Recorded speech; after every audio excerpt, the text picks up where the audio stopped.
Hello. Welcome to 2024. A little port strike. You might not be able to find toilet paper for a while. You thought COVID was bad. Wait till you find out about the port strike. But don't worry, you are welcome to poop anywhere, especially in San Francisco. I highly recommend that being your first place to lay your first dookie on the ground. 2024, the future is brighter and better than ever, and the unions are holding everyone to ransom. Unions build America, Joe Biden said that. Now they're gonna ask us to take a crap on America. It's 2024, time to wake up. No, but for real, for real. I have family members that live in South Carolina by the ports. And they told me a while ago, hey, you gotta look at this port strike stuff, Derek. This port strike stuff is for real. And I thought, during an election year? During an election year, you guys are gonna go on strike. And maybe that's your bargaining chip, where it's like, hey, you want the Teamsters to blow up in smoke in front of you? Or do you want us to give what we want and what we need? I don't know which one it is, but I think it's just insane that it's happening today. And look, here's some video of it literally happening right now. Go, TikTok.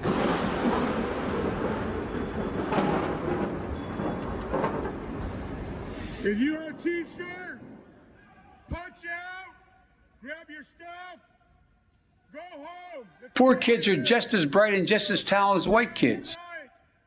That's not funny. Punch out, let's go. You ain't black. We are officially on strike. It's over. What about their feelings? What away? Yeah, what about my feelings, huh? What about my feelings? Some of us have toilets that we don't want to have clogged, and you're going to make us clogged. With port strikes imminent on the East Coast Gulf, truckers, rails are scrambling to move billions in cargo before midnight shutdown. This is happening October 1st. And if you don't know when that day comes, I'm sorry, because I have bought all the toilet paper I need. Here's the report on it. MTG and the Hizzy reported on this. Of course, you've seen these conspiracy theorists and nuts, so no one pays attention to it. I think the best part of this whole breakdown is that if you go onto any news source, CNN, Fox News, AP News, MSNBC, Daily Wire, whatever. You go into any news source, nobody's really talking about the ports. Nothing. Maybe they want to hold all the toilet paper for themselves. But here's a breakdown of everything that's happening. For union workers at major shipping ports along the East Coast, thousands are set to hit the picket line this Tuesday. The International Longshoremen Association ordering a strike after talks demanding fairer wages hit a standstill. News Nation's Caitlin Becker joins us live from Port Elizabeth, New Jersey. Caitlin, what are we learning here? Major developments since the last time we spoke. Yeah, truly, Jesse. I was not expecting to hear this today. We're 36 hours before the deadline, and the ILA sent out a communication announcing that they're absolutely going to strike. They're going to walk off the job when their current contract expires. Great. Now, it's a 6-year contract. Each of these contracts are 6 years, and the expiration date is midnight on Monday. So 12:01 Tuesday, these workers are going to walk off the job. There's going to be a full-on work stoppage up and down the East Coast and parts of the Gulf. Now, the ILA has not released any details specifically about exactly where these picket lines are going to be. They said that's going to come likely sometime tomorrow.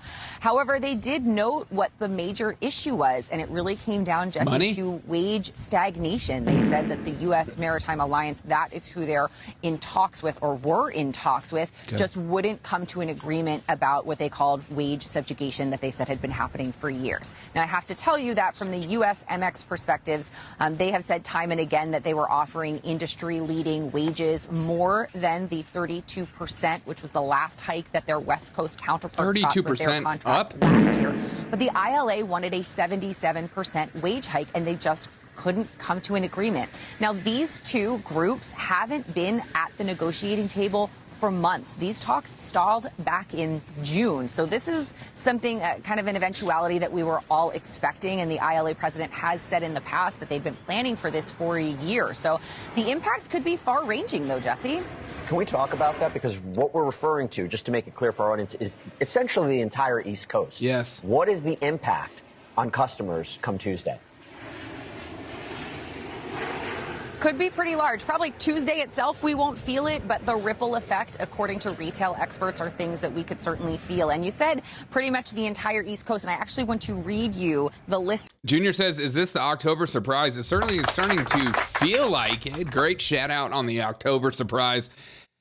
This is like, I think it's going to be a surprise because I don't see anyone talking about this. We're all talking about North Carolina, which is devastating and sad, and talking about the election, talking about Kamala's visit to the border, but no one's talking about this. Because I think everyone just assumes they'll get it through. They'll get it through. Everything will be fine. These union workers aren't so self-centered that they would just ask for a 77% increase in pay. Of the 14 ports that are going to be impacted. They're, of course, the port of New York and New Jersey, which is where I'm at right now, as well as the ports of Boston, Philadelphia. Can we send Joe Biden in there? Isn't he like a union expert?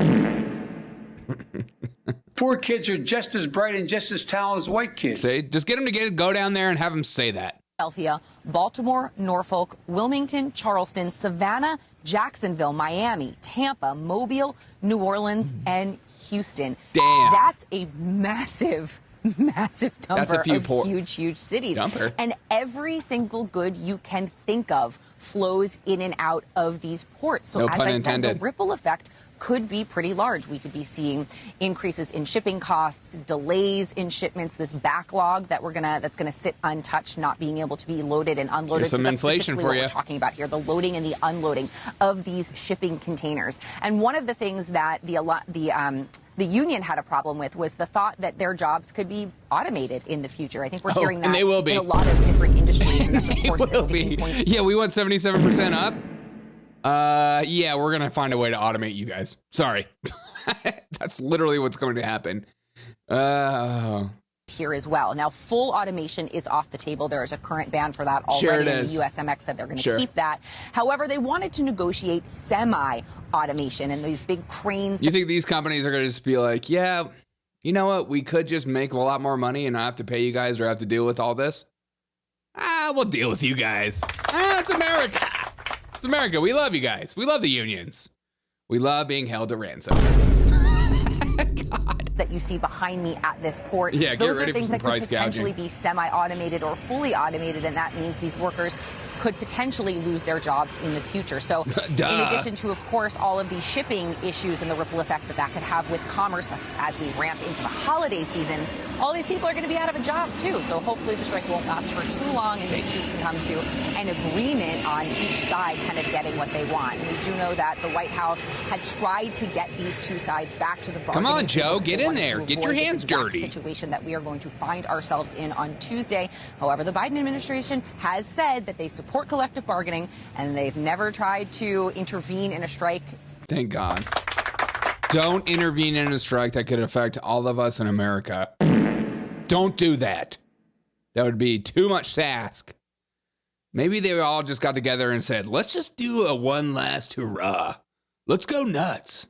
Let's ask for an exorbitant amount because we know we're all going to get fired. Marcia asks, where the F is president speaking of NC? Joe Biden's on vacation. Mentally, physically, all that kind of stuff. Junior says, in reality, the company kind has the right to take advantage of the latest technology. Automation is that, well, it's coming for them. It's coming regardless of what they think or what they feel. It's just like some of these Hollywood writers and stuff like that. It's like, I know a lot of AI is soulless, but so is Hollywood. Trunking companies and freight rail operators are scrambling to move billions of trade that has been arriving at the 14 ports where the largest shoremen's union in North America is planning to strike after midnight Monday. So tonight, if a new contract is reached with ports management.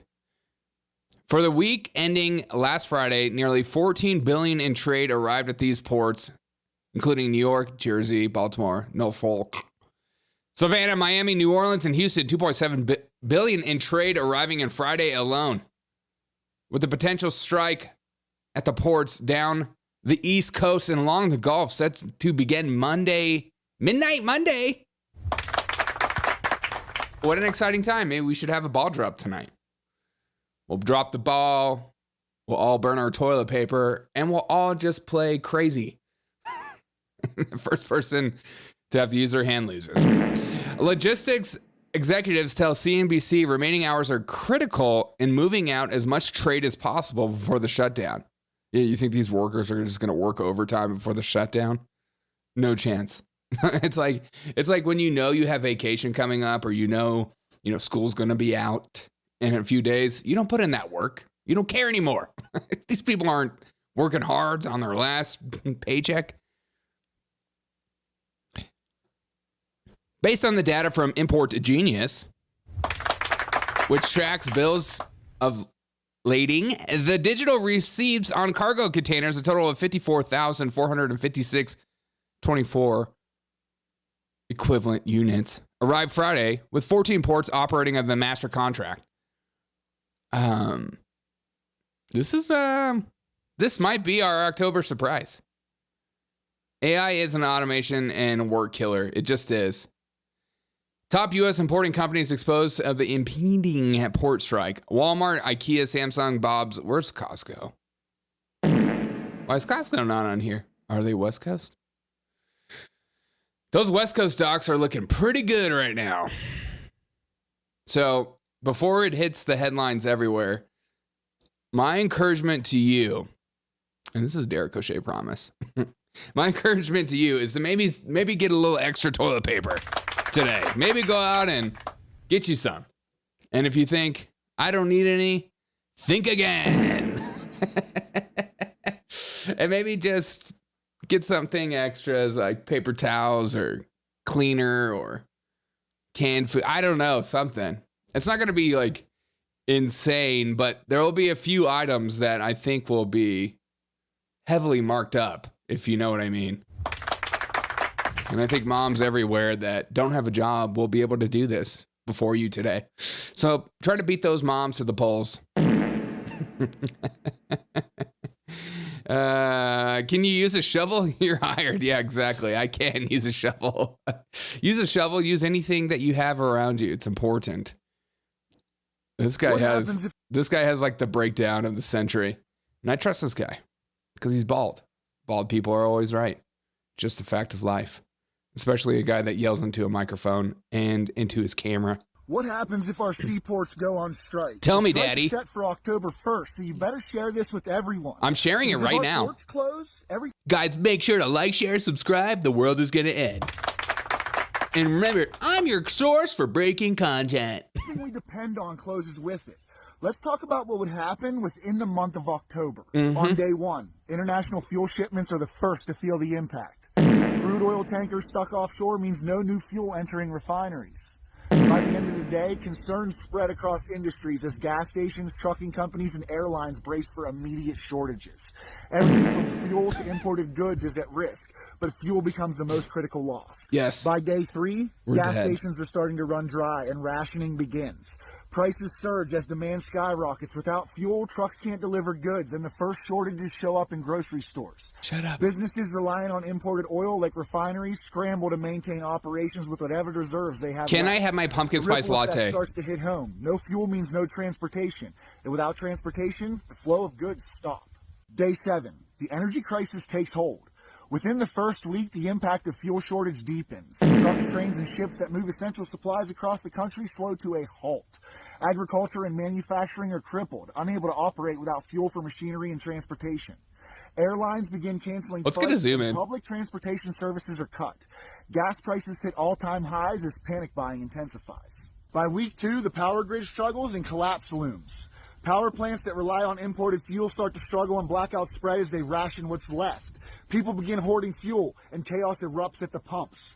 The stock market plummets as industries reliant on global supply chains begin to crumble. The economy falters, and unemployment skyrockets as factories close and businesses shutter. By week 4, total breakdown of society. By the end of the month, the energy crisis and fuel shortages bring society to its knees. Cities erupt into fuel riots, and law enforcement is overwhelmed.